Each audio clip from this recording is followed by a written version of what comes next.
संत आणि रुक्मिणी आईसाहेबांनी देहांत प्रायश्चित्त घेतलं. सकाळी उठून मुक्ताबाई विचारते, आई कुठे, आई कुठे?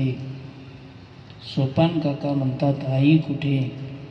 त्यावेळेस निवृत्तीनाथ दादांनी सगळ्यांना पोटाशी धरलं आणि त्यांची समजूत काढली. असे इंद्रायणीवरती गेलं तरी सचेल स्नान करणारे काही माणसं त्या काळामध्ये होते. इंद्रायणी बाटली म्हणायची. गावामध्ये मधुकरी आणण्यासाठी गेले तर मधुकरी तर वाढलीच नाही, पण जर कोणी एखाद्या भक्ताने मधुकरी वाढली तर त्याच्यामध्ये शेण माती कालवण्याचं काम हे दुष्ट मंडळी करत होते.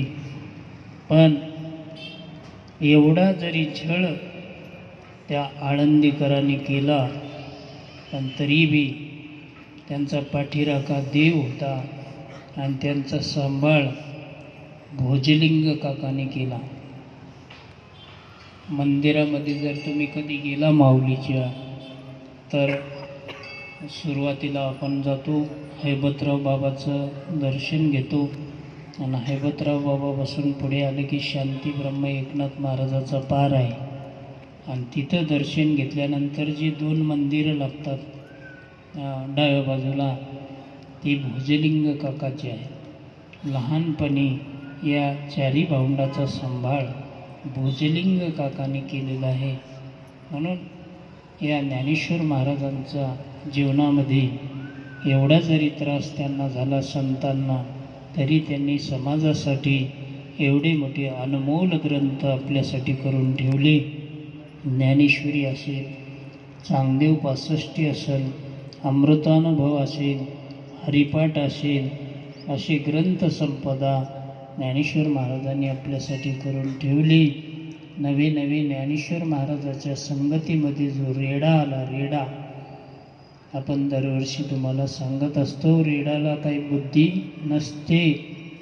आणि रेडा जर रोडवर उभा राहिला, मागून ड्रायव्हर आला, किती हॉर्न वाजलं तरी रेडा बाजूला होत नाही आणि त्याच्या पाठीत एक दोन सपाटा पडल्यानंतर तो माठीमागं वळून बघतो, भारतात काय चाललं, असा निर्बुद्ध प्राणी रेडा. पण तोही रेडा ज्ञानेश्वर महाराजांची कृपा त्याच्यावरती झाल्यानंतर तो काय बोलू लागला?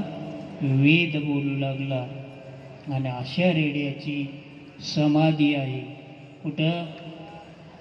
आळी फाट्याला, आळी गावाला. बरं, नुसती समाधी आहे असं नाही, समाध्या भरपूर आहेत. रामकृष्ण हरी.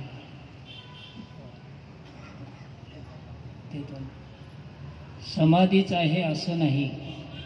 महाराजांचं आयुर्वेदिक इथे स्टॉल आलेला आहे समाधानजी महाराजांचा.